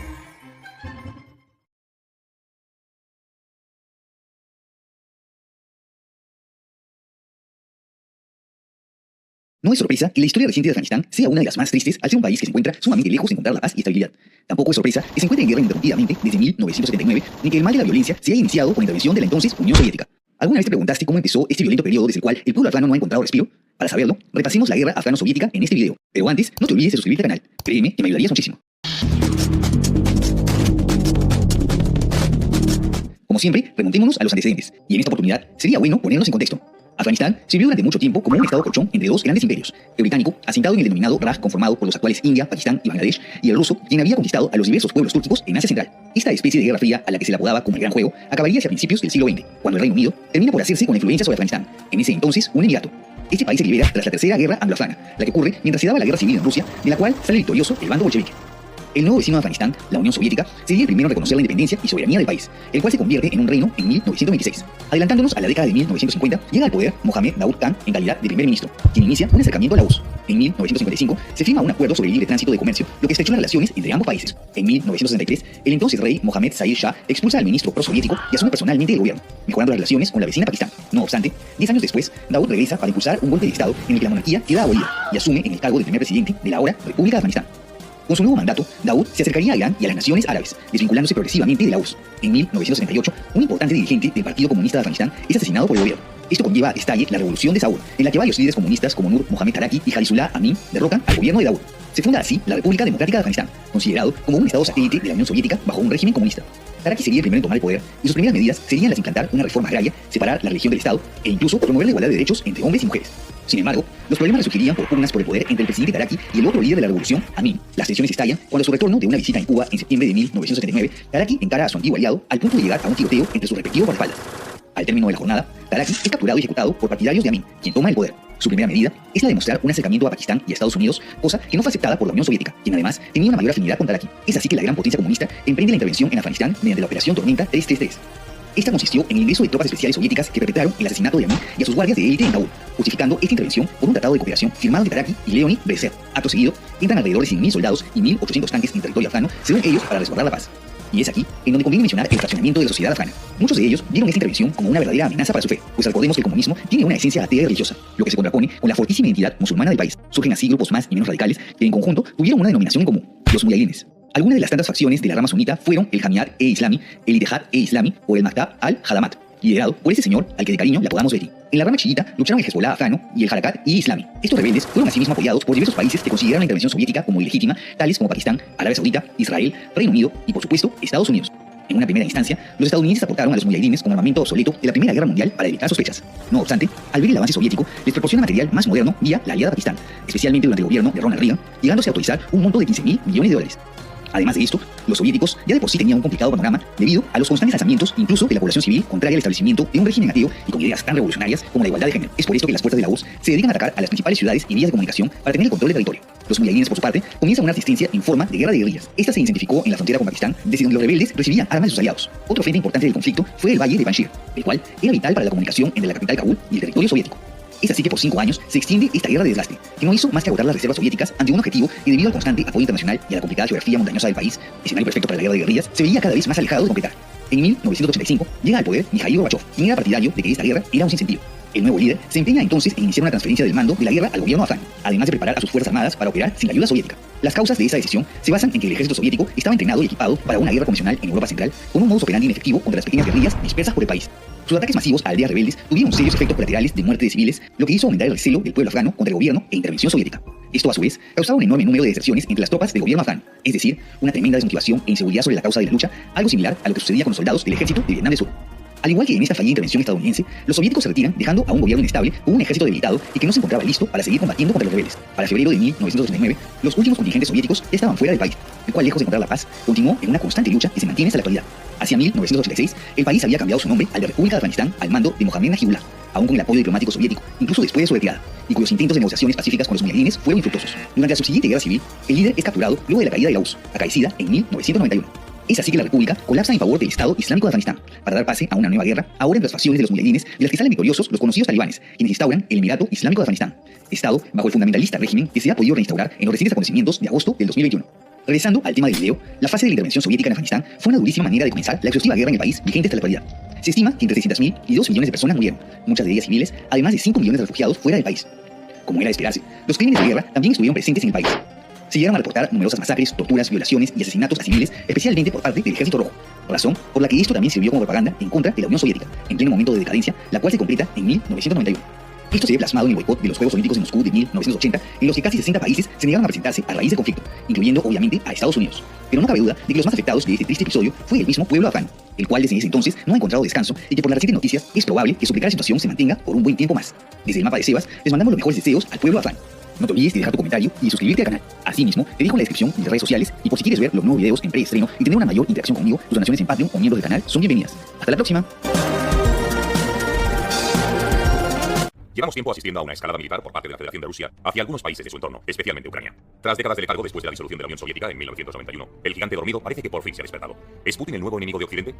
A finales de 1991 se produjo la disolución de la Unión Soviética en 15 repúblicas independientes. Años atrás había tenido lugar el hundimiento paulatino del bloque del Este con la caída del muro de Berlín como episodio más simbólico. Con el paso de los años, algunos países de la antigua órbita soviética fueron integrándose en la Unión Europea, en la OTAN o en ambas organizaciones internacionales, en contra de lo que se había prometido en un primer momento. Parecía que la Federación de Rusia iba a ejercer un papel secundario en el nuevo orden mundial, con Estados Unidos a la cabeza como única superpotencia. A su vez, la creciente hegemonía de China en su incesante expansión económica hacía presagiar el relevo de Rusia en la esfera internacional. No obstante, el fatídico atentado del 11 de septiembre de 2001 contra algunos de los mayores símbolos financieros y militares de Estados Unidos dejó en entredicho el papel de la superpotencia norteamericana a la hora de ejercer ese supuesto liderazgo sobre el resto del mundo. Los recientes conflictos ocurridos en Oriente Medio, Irak, Afganistán, como consecuencia de la lucha contra el terrorismo internacional, no han dado todos los frutos que se hubieran deseado. Por otro lado, tras la llegada al poder de Vladimir Putin en Rusia a finales de los años 90, un nuevo poder se ha ido gestando en las entrañas del gran país del este. La pérdida inicial de influencia de Rusia tras el final de la Guerra Fría ha dado un giro radical en los últimos años. En los momentos previos a la disolución de la URSS, el joven Vladimir Putin se encontró en una de las mayores encrucijadas de su vida. En agosto de 1991 tuvo lugar un fallido golpe de Estado contra el gobierno aperturista de Mikhail Gorbachev por parte del núcleo duro del aparato comunista. La pérdida de hegemonía del gigante soviético en Europa del Este había soliviantado a los nostálgicos de la era Brezhnev, la cual se había destacado por su intervención sin cortapisas en los países satélite de la URSS. Por aquella época, Putin era el presidente del Comité de Relaciones Exteriores de la Alcaldía de San Petersburgo. Como miembro de la KGB, supuestamente estaba bajo las órdenes de Vladimir Kryuchkov, presidente de esta organización y uno de los principales miembros golpistas. Pero Putin supo jugar astutamente sus cartas al darse cuenta de que el golpe de Estado contra Mikhail Gorbachev no tenía futuro. Por esta razón decidió apostar por Boris Yeltsin, líder de la resistencia contra el levantamiento. El joven Putin fue desempeñando diferentes cargos hasta que en agosto de 1999 se convirtió en primer ministro de Rusia. Después de una etapa caracterizada por la elevada conflictividad social, el auge de las mafias, los oligarcas y la guerra civil de Chechenia, Rusia había entrado en una nueva era de la mano de Putin.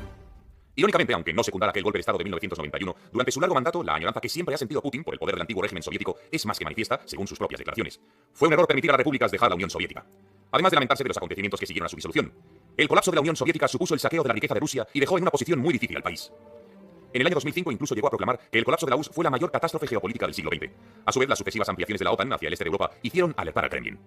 Los intereses de Putin pasaban por consolidar el poder de Rusia como nueva potencia emergente, pero a la vez heredera de la URSS. En los últimos años ha mostrado un gran interés en lo que concierne a los eventos relacionados con la Segunda Guerra Mundial, o como se la conoce popularmente en Rusia, la Gran Guerra Patriótica. En 2021 volvería a insistir sobre esta idea. Para mí, la disolución de la URSS, al igual que para la mayoría de los ciudadanos, fue una tragedia. Además, Putin considera a Ucrania y Rusia como un solo pueblo, debido en parte a sus orígenes comunes en la Rus de Kiev, algo que explica sus ansias expansionistas. La primera acción armada de Putin fuera de las fronteras de Rusia la llevó a cabo al comienzo de su gobierno cuando en el año 1999 interviene en Chechenia tratando de restablecer la administración prorrusa. Años después volvería a mostrar la misma cara, concretamente a principios de agosto del año 2008, cuando estalló un conflicto tras la intervención rusa en las regiones prorrusas de Abjasia y Osetia del Sur, localizadas en Georgia. Estas zonas, aunque pertenecían de jure a Georgia, mostraban ciertos anhelos de independencia. La nación caucásica de Georgia había alcanzado su independencia en abril de 1991, antes de la disolución de la Unión Soviética. No obstante, poco tiempo después se vio envuelta en una sangrienta guerra civil que desembocó en la independencia de facto de las regiones de Abjasia y de Osetia del Sur, a pesar de no tener ningún reconocimiento por parte de la comunidad internacional. La guerra volvió a golpear este territorio cuando el ejército de la Federación de Rusia se enfrentó a las tropas georgianas en 2008. La principal motivación para la intervención rusa estaba relacionada con la posibilidad de incorporar a Georgia en la OTAN, a cuya expansión en el este de Europa siempre se había opuesto Putin de forma tajante. Para impedir este ingreso, Rusia reconoció la independencia de las regiones rebeldes de Abjasia y de Osetia del Sur, que sobre el papel seguían perteneciendo a Georgia. Tras la respuesta de la OTAN, a finales de agosto se acordó un alto el fuego, quedando desde entonces como un conflicto postsoviético congelado, similar a los casos de Nagorno-Karabaj o Transnistria. A finales de 2013 tuvo lugar en Ucrania el llamado Euromaidán o Revolución de la Dignidad, una serie de protestas de signo europeísta que ocasionaron la dimisión del presidente prorruso Viktor Yanukovych del Partido de las Regiones. El motivo del descontento popular fue la anterior renuncia de Yanukovych a los acuerdos suscritos con la Unión Europea tras la firme amenaza de Putin. Sin embargo, es de destacar que en aquel momento la nación ucraniana estaba virtualmente dividida entre los ciudadanos que apoyaban una asociación con Rusia, sobre todo en el sur y este, y los que preferían integrarse en la Unión Europea, en el oeste. Dentro de este complejo conflicto geopolítico, en marzo de 2014, Putin anexionó la península de Crimea y la ciudad autónoma de Sebastopol a Rusia, efectiva desde 2015, a través de un referéndum ilegal, hecho no reconocido por Estados Unidos ni por la ONU. A pesar de estos desencuentros, Putin nunca renunció a sus pretensiones expansionistas en Ucrania, aunque esto conllevó la expulsión de Rusia del G8, y a partir de entonces pasó a llamarse el G7, y la implantación de sanciones económicas. Pero firme en su particular pulso contra la OTAN y Occidente, Putin no se amedrentó ante estos contratiempos. Además de la anexión de la península de Crimea, la guerra estalló con toda su crudeza en abril de 2014 en la región del Donbass, extremo oriental de Ucrania, de mayoría prorrusa. Las milicias independentistas, con el apoyo tácito de Rusia, se hicieron fuertes en las provincias de Donetsk y Lugansk, logrando desestabilizar la región desde el año 2014. También se organizó otro referéndum ilegítimo, y tras el resultado, de manera unilateral, las dos provincias proclamaron su independencia. El gobierno ucraniano trató de contrarrestar estas acciones mediante el uso de la fuerza contra los líderes de las regiones rebeldes. Uno y otro bando se acusaron mutuamente de ejercer la violencia contra el enemigo en función de sus intereses. Los intentos por llegar a una solución pacífica por parte de la comunidad internacional, por medio del Protocolo de Minsk, septiembre de 2014, y el Acuerdo de Minsk II, febrero de 2015, fracasaron en reiteradas ocasiones, enquistándose el conflicto. El presidente de Ucrania, Volodymyr Zelensky, fue elegido en 2019 y durante su campaña presidencial dejó claras sus ambiciones europeístas, queriendo meter a Ucrania en la OTAN, previa consulta a los ucranianos. Las tiranteces con Putin no se hicieron esperar. Entre marzo y abril de 2021 tuvo lugar la mayor concentración de tropas rusas en la frontera ucraniana desde la anexión de Crimea, lo que provocó una severa crisis diplomática. Unos 100.000 soldados. El conflicto fue escalando y el 21 de febrero de 2022, en una jugada estratégica, Putin reconoció la independencia de las autoproclamadas repúblicas populares de Donetsk y Lugansk, afines al gobierno de Moscú. El ataque ruso, supuestamente para pacificar la zona ucraniana prorrusa, era inminente. Finalmente, el 24 de febrero de 2022, con la complicidad de Bielorrusia, empezó la ofensiva militar relámpago de Putin, no solo en Donetsk y en Lugansk, sino en todo el territorio ucraniano por tierra, mar y aire. Como respuesta, el presidente ucraniano Zelensky se preparó para una resistencia feroz, cerró el espacio aéreo y pidió ayuda a la ONU para tratar de frenar la invasión de Ucrania. Las agresiones de Rusia a Ucrania se han justificado, según las palabras de Vladimir Putin, por proteger a las personas que han sido objeto de hostigamiento y genocidio por parte del régimen de Kiev. Otro de los objetivos, en opinión de Putin, era desmilitarizar y desnazificar Ucrania. Con el fin de evitar cualquier intervención extranjera, en un mensaje velado a Estados Unidos y a la OTAN, Putin afirmó que nadie debería tener dudas de que un ataque directo a Rusia conducirá a la derrota y tendrá consecuencias nefastas para un agresor potencial. ¿Y cuál fue la respuesta de Occidente? La OTAN, con Estados Unidos al frente, podía ejercer, en teoría, de muro de contención ante las provocaciones de Putin. Sin embargo, la tibieza mostrada por parte de la Unión Europea en otras ocasiones era un claro indicio de debilidad para la Federación Rusa, que lo fiaba todo a una guerra relámpago con pocas bajas que le pusiera a Zelensky.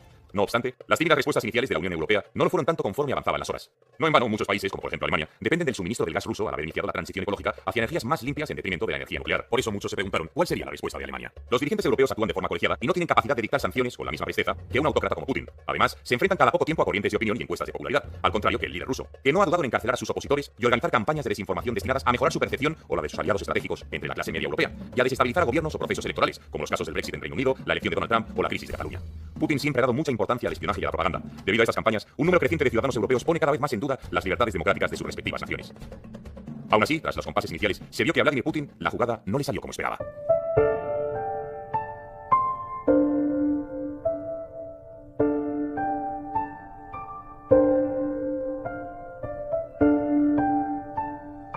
Academia Play lanza su tercer libro. En una obra bellamente ilustrada, nos trae un apasionante recorrido por 25 de las más famosas batallas de la historia de la humanidad. Desde la batalla de Kadesh, librada hace más de 3000 años entre los hititas y el Egipto de los faraones, hasta la batalla de Stalingrado, luchada por soviéticos y alemanes hasta la última bala en una ciudad a orillas del Volga en plena Segunda Guerra Mundial. Si algo los seres humanos hemos hecho con absoluta delectación a lo largo de la historia, es pelearnos entre nosotros. La guerra es el último y definitivo acto de la tragedia humana. En un formato característico y sencillo, con mapas y simpáticos dibujos, mayores y pequeños podrán descifrar la guerra de un modo diferente y altamente entretenido. Batallas de todas las épocas en las que se incide en cómo se llegó hasta ellas y las consecuencias que tuvieron. Academia Play es uno de los canales didácticos de YouTube más exitosos y con más seguidores. Sus suscriptores se cuentan por millones. El libro está escrito por Alberto Vidal Guerrero, Alberto Menéndez Zenga y Javier Rubio Donce. Está editado por la Esfera de los Libros y el prólogo corre a cargo del exitoso divulgador Fernando Díaz Villanueva. Haz que tu experiencia de aprendizaje sea épica.